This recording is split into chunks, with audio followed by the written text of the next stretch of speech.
Assalamualaikum warahmatullahi wabarakatuh. Waalaikumsalam. Sahabat petani seluruh Indonesia, teman-teman pemerhati di bidang pertanian yang ada di Indonesia. Pada video kali ini video perdana saya ya, video perdana saya di channel yang awalnya menganggur ya, sampai di channel saya ini banyak sekali sarang laba-labanya ya, karena tidak pernah digarap ya. Nah, kaitannya dengan tema kita pada video ini, kita akan membahas ya tidak jauh-jauh lah kaitannya dengan pertanian, dunia pertanian ya.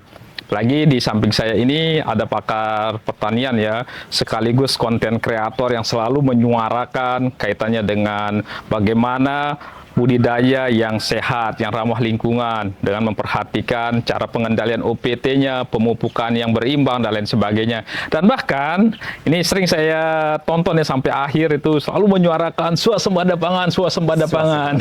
Harus semangat. Harus terlaksana, jangan asal omon-omon saja. Nah ini tanpa basa-basi, karena yang basi itu tidak enak ya. Kita langsung saja minta yang di samping saya berkenalan ya, berkenalan.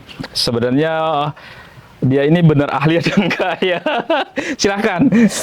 Ya, terima kasih ya, Pak Asaf ya. Jadi saya sebenarnya bukan ahli, tapi ya memang profesi saya ya di situ ya, karena membantu petani. Saya sebagai petugasnya pemerintah untuk membantu petani agar supaya membantu petani apa dulu nih? Ya, membantu petani di dalam aktivitas budidaya. Budidaya tanaman pertanian, entah itu tanaman pangan dan hortikultura ya. Kalau perkebunan beda. Beda lagi. Kalau perkebunan beda. Nah, jadi membantu petani khususnya di bidang pengendalian OPT-nya.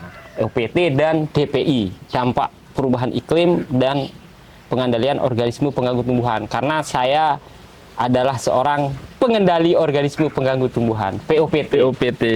Nah, POPT ini enggak, kalau di telinga saya nggak asing ya. Ya, oh ini ya. POPT ya? Ya, ini POPT. petugas yang memang jarang disebut ya. Ya, pada video ini kita langsung menghadirkan seorang POPT. Ya, kita berbagi ceritalah kaitannya dengan gimana sih swasembada pangan. Ya, di samping saya, udah sebut nama belum? Ya, oh ya, nama saya Mika.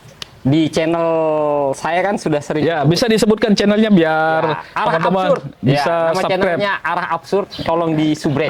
Nanti saya tampilkan linknya, ditampilkan linknya dan nanti ada di deskripsi juga.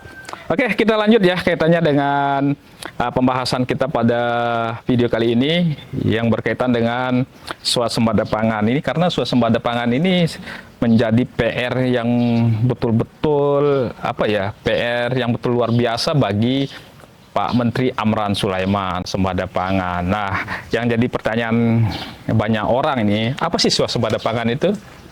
Iya, jadi gini, jadi ada 3 tahapan sebenarnya untuk kita bisa benar-benar, jadi endingnya ya, maaf saya koreksi, ending dari swasembada pangan itu ada namanya kedaulatan pangan. Kedaulatan. Kita itu berdaulat. Titik tertingginya. Jadi berdaulat. Kita itu berdaulat di bidang pangan tentunya. Pokoknya yang berhubungan dengan pangan. Kita itu ending terakhirnya itu adalah berdaulat. Nah, step pertama itu harus swasembada dulu. Setelah swasembada baru kita mengarah ke ketahanan, Pak. Jadi setelah ketahanan baru kita bisa ke kedaulatan. Jadi kita berdaulat. Nah, swasembada yang dimaksud di sini itu adalah kemampuan kita memproduksi pangan sesuai dengan jumlah penduduk kita yang ada di Indonesia ini. Karena kita di negara kita yang tercinta ini yaitu Indonesia, kita bisa memproduksi sesuai dengan perut penduduk Indonesia. Jumlah penduduk Indonesia itu swasembada. Nah, hanya tercukupi, dan itu tercukupi perut penduduk dari negara kita ini tercukupi, itu kuncinya. Nah, kalau ke ketahanan pangan itu ada cadangan yang kita miliki selain untuk perut kita tercukupi, tapi ada cadangan yang kita punya. Itu untuk ketahanannya. Jadi kita sudah punya swasembada sekaligus sudah ada ketahanan di Ketahanan. situ. Walaupun terjadi bencana misalnya yang sifatnya force major tentunya, ya kita sudah punya cadangan. Kita sudah ke step ketahanan pangan. Jadi gini, pangan yang kita maksud di sini kita spesifikkan ke beras. Oke, kalau beras memang kita melihat tren sekarang, fenomena sekarang ini untuk MT1 terutama itu menunjukkan tren yang sangat-sangat positif dibandingkan dengan 5 tahun ke belakangnya. Itu bahkan 25 tahun ke belakangnya kalau nggak salah, seperti yang diekspos di media-media ekstrim. Karena peningkatannya itu sangat drastis untuk MT1. Karena ini kan masih kita berputar di tahun 2025, kita masih bisa berani berbicara di MT1 saja. Karena masih ada MT2, MT3 sebenarnya. Makanya lebih tepatnya kita bilang saja swasembada beras ketimbang swasembada pangan. Ya, karena Swasembada beras. Betul. Yang sering diomongin ya sama Pak Menteri ya beras. Berapa sih stok beras? Beras. Gabah ada. Itu kan kaitannya dengan beras. Berarti Ya, swasembada beras. Swasembada beras. Karena kalau yang Ngomong pangan ya. pangan yang lain Kayaknya perlu ada catatan ya. ya. Nah, susah memang kalau kita berbicara pangan. Kalau swasembada beras, trennya memang untuk MT1 saya bilang tadi Pak Saf, itu luar biasa mengalami peningkatan drastis melalui strategi-strateginya Pak Menteri. Kita harus akui kan, ada yang namanya oplah di situ, ada yang namanya LTT di situ, ada yang namanya IRPOM di situ, irigasi perpompaan. Jadi semua strategi-strategi itu sekarang kalau dilihat dari stok Bulog ini ya, stok beras Bulog. yang di Bulog ya, saya nggak menyebutkan yang lain. Pokoknya stok beras di Bulog itu benar-benar Bulog sampai kewalahan. Bahkan gudang-gudang Bulog itu tidak bisa Menampung ya. Tidak bisa karena menampung. keluarnya impres apa perpres apa kepres saya kurang tahu itu tentang kebijakan HPP untuk beras, yaitu 6.500 itu, dan itu benar-benar terjadi untuk beras. Tetapi untuk jagung kita sama-sama mengetahui, kita akui saja ya, kita mengakui saja untuk jagung itu tidak terjadi karena 5.500 ternyata di jagung itu nggak seperti itu yang terjadi. Kita harus akui. Nah itu PR kita sebagai orang pertanian juga Pak Saf, PR kita di petani supaya itu bisa tercapai. Semoga secepatnya di MT2 ini bisa tercapai. Untuk HPP jagung terutama. Apalagi kita ngomong singkong itu sangat-sangat tidak sesuai ya. Nah itu PR kita. Jadi step by step, dan untuk beras, untuk gabah terutama ini kita harus akui ya rata-rata walaupun banyak kekurangan di satu sisi, di tempat lain di pelosok-pelosok negeri ini itu pas banyak terjadi ketidaksesuaian sebenarnya, tapi secara rata-rata average-nya memang sudah mengalami peningkatan 37 juta ton 37 beras. juta. Nah, sementara tren 5 tahun terakhir itu kita nggak mampu memproduksi sampai 37 juta ton. Nah, 37 juta ton yang saya maksud ini baru kita swasembada. Nah, kita hanya mampunya di tahun 2023 kalau nggak salah. Ya, antara itu 22 ya. antara 22 dan 23 Ya, ya sempat gitu 2022 ya. Waktu zamannya SCL kalau nggak ya, salah. itu waktu Pak Menteri SCL itu sempat diklaim bahwa produksi kita itu sampai 31,9 juta ton. Jadi masih ada kekurangan pada waktu itu, tapi sudah sangat berhasil sebenarnya. Iya, sampai dikasih penghargaan gitu ya. Ya, bahkan penghargaannya di dunia kan kita Iya, sudah sama-sama mengetahui itu.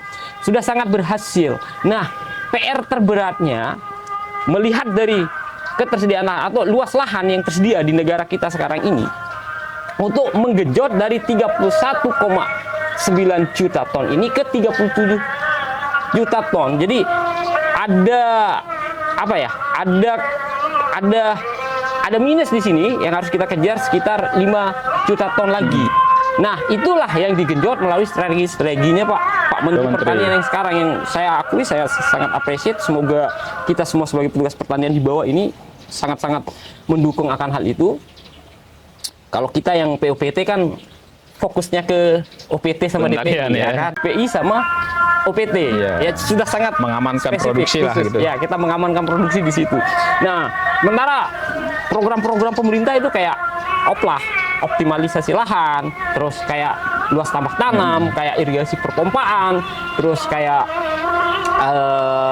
apa lagi program-programnya yang lain tentang food estate juga. Nah, itu kan semua adalah kiat-kiat atau trik-trik untuk mencapai angka 37 Mengejar juta ton, kekurangan untuk mengejar itu ya. minusnya tadi itu. Iya. Minusnya dari zamannya SYL biar bisa Menjadi naik. Nah, semoga di akhir tahun 2025, karena sudah saya bilang tadi di MT1 ini itu trennya sangat-sangat positif, terjadi kenaikan drastis dibandingkan dengan MT1 di tahun-tahun sebelumnya, itu sangat drastis peningkatannya.